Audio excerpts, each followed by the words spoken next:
প্ৰিয় দৰ্শকসকল ইতিমধ্যে আপোনালোকে গম পাইছিল কিছু সময় পূৰ্বে আমি আপোনালোকক কৈছিল যে আজি ইউপিএছচিৰ ফলাফল ঘোষিত হোৱাৰ পিছত অসমৰ যিগৰাকী সুসন্তানে ৰাজ্যখনলৈ গৌৰৱ কঢ়িয়াই আনিছে তেওঁ আমাৰ ষ্টুডিঅ'ৰ অতিথি হ'ব আৰু এই মুহূৰ্তত মাক দেউতাকৰ লগত সেইগৰাকী আমাৰ অসম সন্তান আজি যি সুখ্যাতিৰে ইউপিএছচিত জিলিকিল তেওঁ আমাৰ ষ্টুডিঅ'ৰ অতিথি এয়া মই চিনাকি কৰি দিছোঁ শিল্পা খনিকৰ মই শিল্পাক অনুষ্ঠানলৈ স্বাগতম জনাইছোঁ আৰু দেউতাক আছে শৈলজানন্দ খনিকৰ আৰু মাক আছে ৰুবি খনিকৰ মই আপোনালোক দুয়োকে প্ৰথমতে অভিনন্দন জনাইছোঁ আৰু আমাৰ আমন্ত্ৰণ ৰক্ষা কৰি ষ্টুডিঅ'লৈ অহাৰ কাৰণে ধন্যবাদ প্ৰথমতে মই শিল্পা 506 নম্বৰ স্থানত তুমি উজ্বলিছা অভিনন্দন জনাইছোঁ আৰু লগতে এইটো সুধিম যে তোমাৰ নিজৰ আশাটো কেনেকুৱা ধৰণৰ আছিল এইবাৰ মই কেইখনমান পেপাৰত মই ফিল কৰিছিলোঁ যে অলপ ডেফিচিয়েঞ্চি আছিলে deficiency at least in the exam এছে পেপাৰত মই গম পাইছিলোঁ মোৰ অকণমান আণ্ডাৰ পাৰফৰ্ম কৰিছোঁ চ' মাৰ্কশ্বিটৰ পৰাও সেইটোৱে গম পোৱা গৈছে এছেত মাৰ্কছ কম আহিছে GS3ত মাৰ্কছ কম আহিছে চ' অকণমান মানে গম পাইছিলোঁ যে হয়তো মানে ৰেংক ভাল এটা আনিবলৈ অকণমান ডিফিকাল্ট হ'ব চিন্স পেপাৰকেইটা অকণমান হেৰি হৈ গ'ল বাকী মই অপশ্যনেলত ইয়াতকৈ বেছি এক্সপেক্ট কৰিছিলোঁ মাৰ্কছ মোৰ 252 আহিছে বাট মই এৰাউণ্ড 270 to 80 এক্সপেক্ট কৰিছিলোঁ বাট ক'ব নোৱাৰি যিহেতু আনপ্ৰেডিক্টেবল হয় হয়তো ক'ৰবাত গণ্ডগোল হ'ল মাৰ্কছ ইফাল সিফাল হ'ল কিছুমান আনচাৰ্ছ ইমান পচন্দ নহ'ল বাকী এনেই ইচ্ছাটো মোৰ ফাৰ্ষ্ট প্ৰেফাৰেঞ্চ হিচাপে ইণ্ডিয়ান এডমিনিষ্ট্ৰেটিভ ছাৰ্ভিচ আছিলে চ' হয়তো আগলৈও এক্সাম দিব লাগিব আগলৈ দিব লাগিব তুমি এটা কথা কোৱা যে আজি যিমানবিলাক সাক্ষাৎকাৰ দিছা মই দেখিছোঁ আমাৰ টিভিটো তুমি কৈছা যে তোমাৰ এইটো 3 নম্বৰ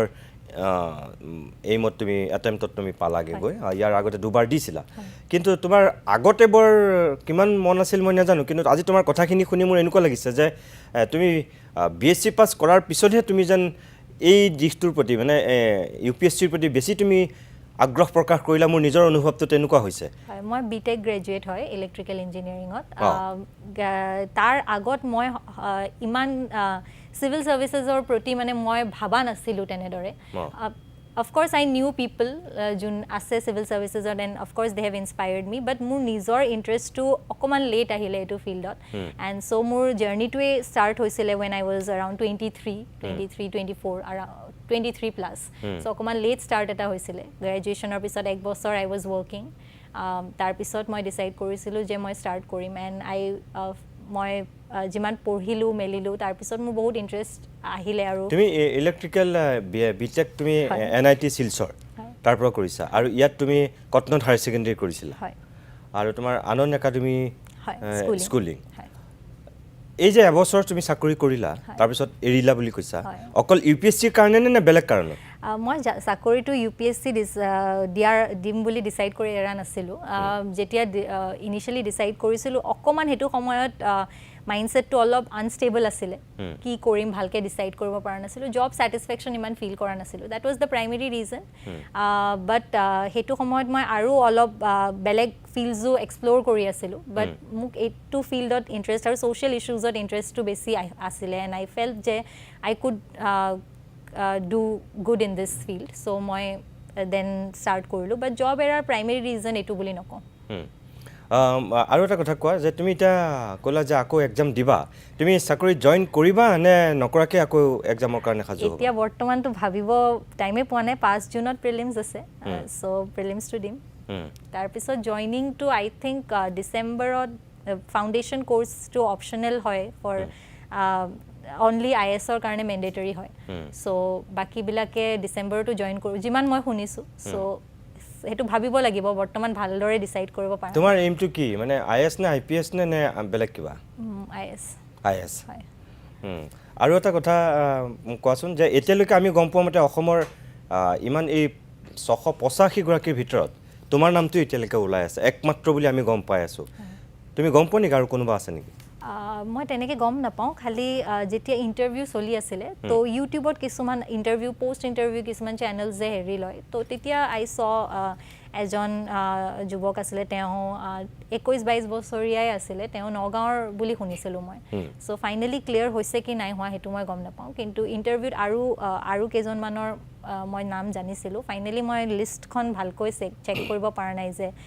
কাৰণ কেইজনমান এনেকুৱা অসমীয়া মানুহ থাকিব বা অসমৰ মানুহ থাকিব যোনে অসমৰ পৰা এক্সাম দিয়া নাই অসমৰ চেণ্টাৰ কোড 09 আছিলে এণ্ড সো কিছুমানে দিল্লীৰ পৰা দিয়ে সো সেই হিচাপত বেলেগ মানুহ থাকিবও পাৰে সো এইটো ভালদৰে এতিয়া মই ক'ব নোৱাৰিম আৰু তুমি কি লৈছিলা এনে GS টো কমন হয় GS 4খন পেপাৰ থাকে কমন ফৰ এভৰিৱান আৰু অপচনেল এটা সাবজেক্ট থাকে তাৰে দুখন পেপাৰ থাকে মোৰ political science and international relations PSIR বুলি কয় এটো অপচনেল আছিলে তুমি ইলেক্ট্ৰিকেলৰ মানুহ আহি তুমি পলিটিক্যাল সায়েন্স আৰু হেৰি ললা ঠিক আছে মই তোমাৰ দেউতা আৰু মাৰ লগত অকণমান কথা পাতি লওঁ মই প্ৰথমতে আপোনাক অভিনন্দন জনাইছো দেউতাক হিচাপে আপুনি আজি এটা কথা কৈছে যে আপুনি দৰিদ্ৰ কিন্তু আজি পৃথিৱীৰ আটাইতকৈ ধনী মানুহ যেন আপোনাৰ অনুভৱ হৈছে স্বাভাৱিকতেই সন্তানৰ ভাল কৃতিত্ব প্ৰত্যেকগৰাকী দেউতাক মাকৰ বুকুখন ফুলি উঠে গৌৰৱবোধ হয় স্বাভাৱিকতে আপুনি কেতিয়াবা ভাবিছিলেন যে আপোনাৰ ছোৱালী UPSC পাব বুলি বিশ্বাস আছিল তাইৰ ওপৰত মোৰ সম্পূৰ্ণ বিশ্বাস আছিল যে তাই এইবাৰে যে হ'ব মই এইটো ক'ব নোৱাৰোঁ কাৰণ কিয় তাই ইয়াৰ আগতে এইটো তাইৰ তৃতীয় প্ৰচেষ্টা থাৰ্ড এটেম্প্ট আছিলে প্ৰথম ফাৰ্ষ্ট এণ্ড ছেকেণ্ড এটেম্প্ট তাই প্ৰিলিমছ ক্লিয়াৰ কৰিব পৰা নাছিলে জাষ্ট অলপ মাৰ্কৰ কাৰণে ফেইলিয়ৰ হৈছিলে থাৰ্ড এটেম্প্টত তাই গোটেইকেইটা ক্লিয়াৰ কৰি পেলালে prelims mains as well as যিটো পাৰ্চনেলিটি টেষ্ট হয় সেইটো মই বিশ্বাস আছিলে তাই এদিন হ'লেও এচিভ কৰিব মোৰ সম্পূৰ্ণ বিশ্বাস আছিলে আৰু এতিয়াও আছে আৰু মই ৰুবি কণিকৰ মই আপোনাৰ কাষলৈ আহিছোঁ দেউতাকবিলাকতকৈ মাকৰ বেছি এই ক্ষেত্ৰত আনন্দ অলপ লাগে যেন লাগে কাৰণ একদম অনবৰতে বেছিকৈ মাক লাগি থাকে ন দেউতাকতকৈ আপুনি তেওঁক কেতিয়াবা তাগিদা দিছিল নে পঢ়া শুনাৰ ক্ষেত্ৰত নাই মই তাইক তেনেকৈ পঢ়া শুনাৰ ক্ষেত্ৰত তাগিদা দিব লগা হোৱাই নাই তাই নিজে চিনচিয়াৰ আছিল তাই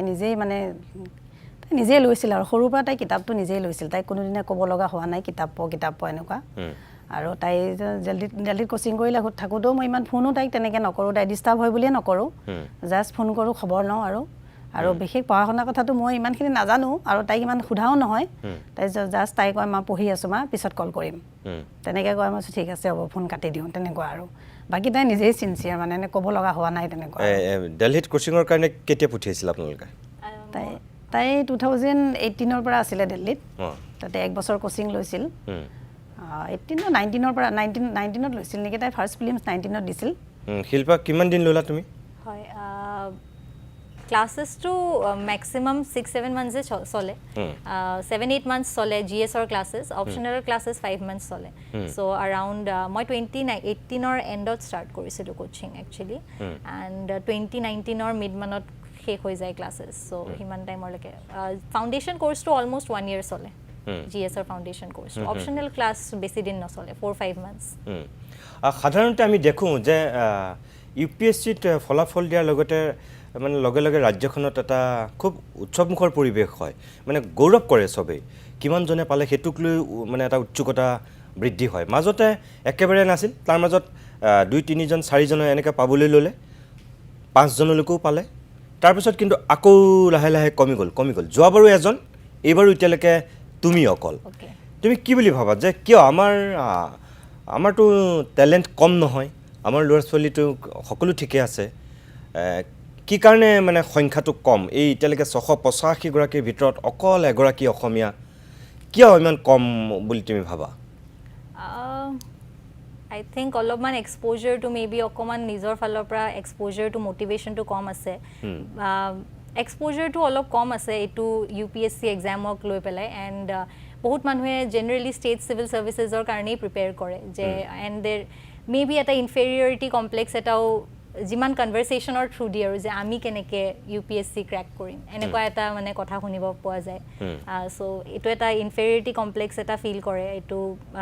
যে আমি কেনেকৈ কৰিম আমি বা আসামৰ মানুহে কেনেকৈ কৰিব আমি নিজেই এনেকুৱা এটা হেৰি এটাত ফিল কৰোঁ চ' নিজেই সেইটোৰ পৰা ওলাব লাগিব যে নাই we can also' do it and যিটো মই অলৰেডি কৈছিলোঁ এবাৰ দুবাৰ যে যিটো চিলেবাছ এলাইনমেণ্ট কৰিছে এতিয়া UPSC আৰু আমাৰ CC APSC CC এক্সামৰ চিলেবাছটো এলাইন কৰিছে চ' সেইটো এটা গুড ডিচিজন কাৰণ এতিয়া মানুহে অলৰেডি ইমানকেইখন পেপাৰ প্ৰিপেয়াৰ কৰিব APSCৰ কাৰণে and so' since same exam আৰু ছেইম পেটাৰ্ণত UPSCও কণ্ডাক্ট কৰি আছে চ' মেনি মোৰ people hopefully will appear for the exam generally আমাৰ ইয়াৰ পৰা মানুহ কমেই এপিয়াৰ কৰে আৰু কৰিলেও প্ৰিলিম ষ্টেজত বহুত মানুহৰ অলপ ডিফিকাল্টি এটা ফিল হয় আই ফিল প্ৰিলিম ষ্টেজটোত বেছি ডিফিকাল্টি ফিল হয় চ' সেইটোৰ কাৰণে হয়তো গাইডেঞ্চটো অকণমান কম আছে বা আইডিয়াটো অলপ কম আছে আৰু যেনেকৈ মোৰো নিজৰো বহুত প্ৰিলিমছত ইছ্যুজ ফেচ হ'ল লাষ্ট টাইম মই CSATত হেৰি কোৱালিফাই কৰা নাছিলোঁ চ' আই থিংক সেইবিলাক এক্সপ'জাৰ যে কিমান ইম্পৰ্টেঞ্চ আছে প্ৰিলিম ষ্টেজত সেইটো অলপ কম আছে বাকী মেইনছততো অফক'ৰ্ছ সেইটোততো ডিফিকাল্টি আছেই বাট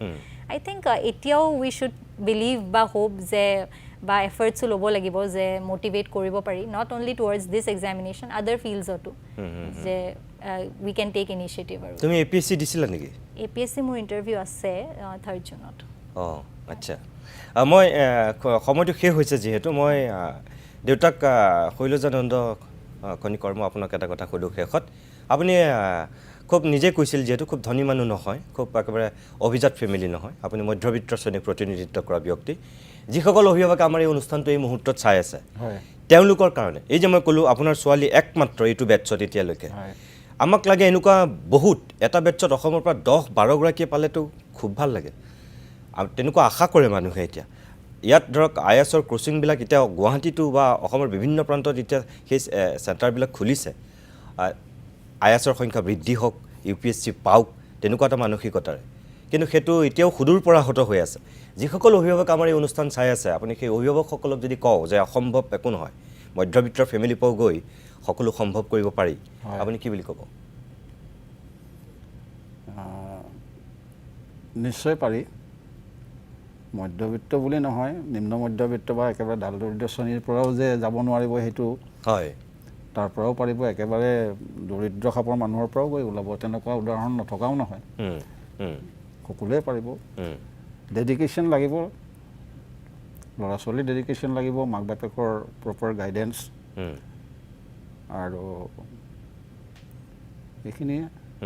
আৰু মাক হিচাপে আপুনি কি ক'ব সকলো মাকবিলাকলে কি ক'ম আৰু মই মানে নিজৰ মতে চলিব দিব লাগে ল'ৰা ছোৱালীক মানে খুব বেছি অনুশাসন কৰিব নালাগে সিহঁতক মানে পঢ়াৰ ক্ষেত্ৰত বেছি জোৰো দিব নালাগে আৰু নিজৰ সপোনটোৰ পিছত দৌৰিব লাগে হয় হয় মানে নিজে দৌৰিব লাগে আপুনি জাপি দিব নালাগে উদাহৰণ দিব নালাগে বেলেগ ল'ৰা ছোৱালী বেলেগে মানে এনেকুৱা কৰিছে তেনেকুৱা কৰিছে তুমি পৰা নাই এনেকুৱা ধৰণৰ কৰিব নালাগে মানে